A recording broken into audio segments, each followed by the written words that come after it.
Hi, I'm Sam Hawley, coming to you from the lands of the Gadigal people. This is ABC News Daily.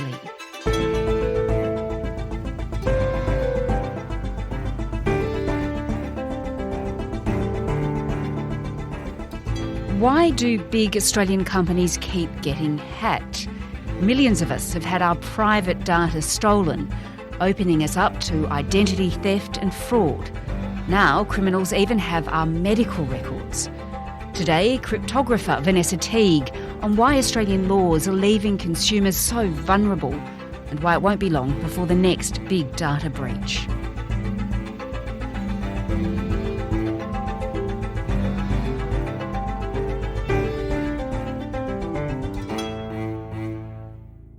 Vanessa, what is going on? First there was Optus, now there's Medibank. How unusual is it for two big Australian companies like this to be hacked in such quick succession? Well, we don't really know, right? We know that we're hearing more about it than we have in the past. That might be because more of it is happening, or it might just be because we're hearing more. But we haven't heard about this much and this serious amount of data breach before. Optus revealed it was hit by one of the biggest cyber attacks in Australian history. Names, contact details and the driver's major company at the centre of a large-scale data breach. This time it's insurance provider Medibank Private. The company has confirmed a criminal has obtained customer Medibank information. has revealed that the cyber attack on its customers' data is much wider than originally thought. We first learnt an inkling of something that wasn't quite right on October 13, but Medibank didn't confirm until Tuesday the 25th that criminals had hold of data from Medibank customers. What we know is that a criminal sent us a message on Wednesday morning claiming that they had 200 gigabytes of customer data and they sent us a sample file, and that sample file included records of 100 policyholders. And not till a few days later that we knew every customer had been affected. So what sort of information do these hackers have? Well, we don't know exactly, but according to Medibank, they have a certain amount of sort of personal information associated with the account, like names and dates of birth and stuff like that. And the important thing that they have is claims data. In other words, they have the details of what medical procedures you billed Medibank for and the location of where you got that service and obviously the nature of whatever that service was, which in some cases is obviously very sensitive information. Yeah, it's really private health information. The Minister for Cybersecurity, Claire O'Neill, she condemned that in the strongest of terms on Sunrise. This is health information. It is private and personal information of people that has no place being put into the public realm, and it will be a dog act if these cyber thugs make a decision to make any of that information public. What can hackers do with that sort of information, with private health information? So, the obvious first thing is extortion, which is the crime that we now see being perpetrated. So there's actually two quite separate crimes here. One is exfiltrating the data, like stealing the data, and the second crime is the extortion attempt to obviously try to get Medibank to pay up in return for some kind of promise not to do anything nasty with it. So that's the first and most obvious thing to do with the data. I also wonder what other ways they would have of making money out of it. So this is speculation, but there's the potential for extortion against specific individuals. So the threat would be to expose some stigmatised health condition, and they would be attempting to get money from the individuals in return for a promise not to do that.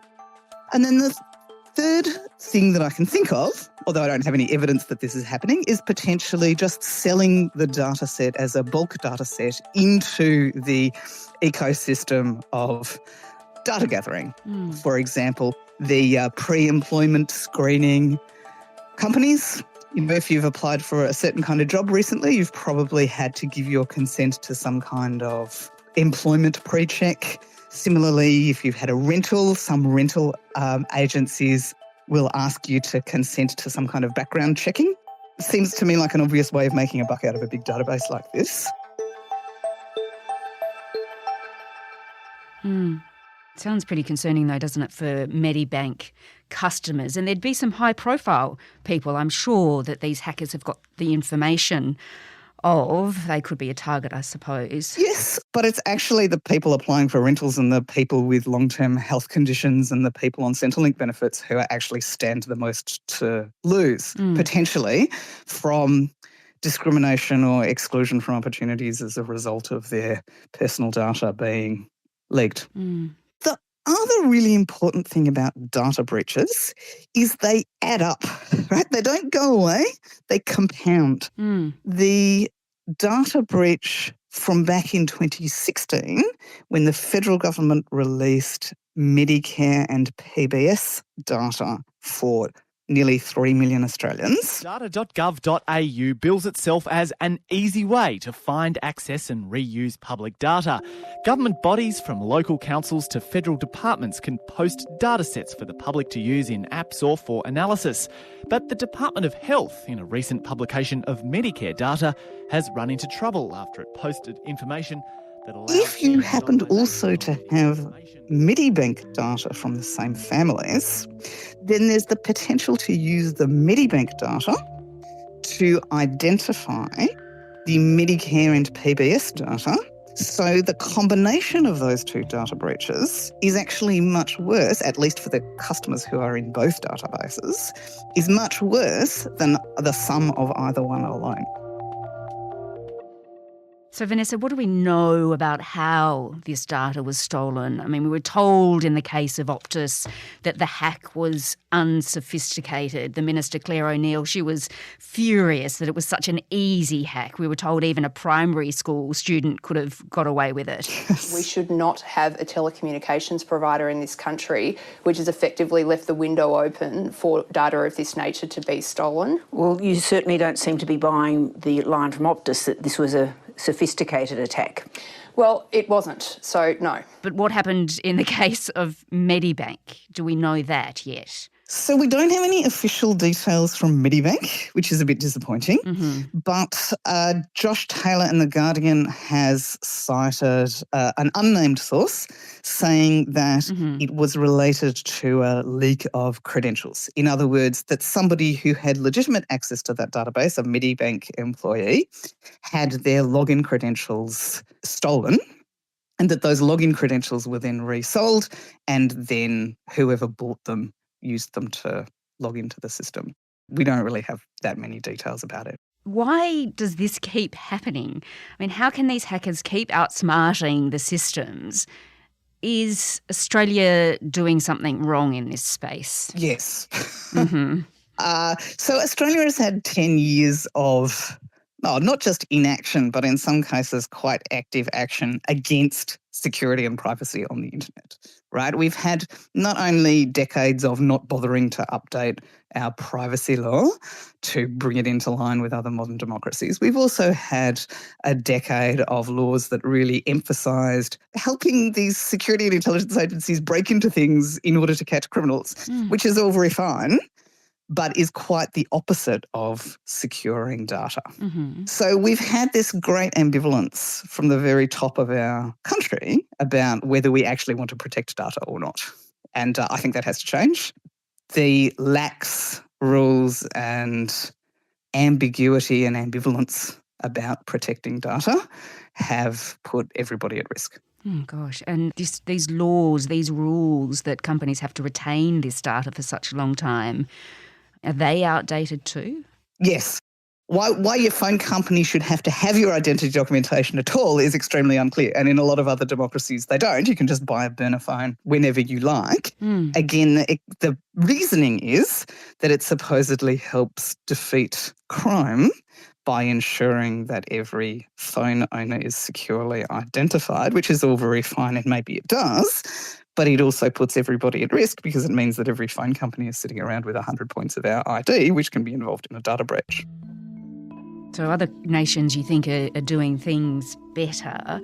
So what needs to change? We can see that the government has, in recent weeks, brought in new penalties for companies. Mark Dreyfus has been talking about that. The penalties will not be just a cost of doing business. They mean big companies could face penalties up to hundreds of millions of dollars if they have serious or repeated data breaches. Medibank's probably lucky they're not in place just yet. It sounds like the laws are really stacked against consumers here. So what should we be doing? Or what can be done? So many people have advocated for a right of action by affected people. Mm-hmm. I'm not a lawyer. It sounds like a good idea to me. So at the moment, we rely on the Office of the Australian Information Commissioner to take action in the case of privacy breaches. And they tend to be too busy to be very effective. However, the idea that people should be able to take an incompetent company to court for the harm that has been done as a result of a privacy breach, I think that's a really good idea. Mm. Another thing that hasn't been talked about very much is a conversation about whether companies should pay the ransom. Mm-hmm. And it's important to understand that paying the ransom makes this kind of crime a profitable line of work, doesn't it? If we all agreed that nobody in Australia was ever going to pay out in response to these extortion attempts, then there wouldn't be an incentive to engage in this particular kind of crime. I'm concerned that neither Optus nor Medibank has emphatically and publicly said that they are not paying the ransom. I think it's a highly unethical thing to do because it sets up a scenario in which the next criminal thinking about running this kind of extortion attempt against an Australian company is going to have a higher expectation that they get paid. Mm. These big companies, they have so much of our private information and they keep it for years and years. It's very clearly not secure. We can see that. So how much longer do you think it will be until we see another big breach, another big hack of a big company in Australia? The situation that set up the conditions for both of these breaches exists in lots of other companies across Australia. So I'm not expecting that these two will be the last. Vanessa Teague is an adjunct associate professor at the Australian National University and specialises in the use of cryptography. She's also the CEO of Thinking Cyber Security. In last week's budget, the Office of the Information Commissioner was given $5.5 million for an investigation into the Optus data breach. The office is also liaising with Medibank. This episode was produced by Flint Duxfield, Sydney Peed and Chris Dengate, who also did the mix. Our supervising producer is Stephen Smiley. I'm Sam Hawley. ABC News Daily will be back again tomorrow. Thanks for listening.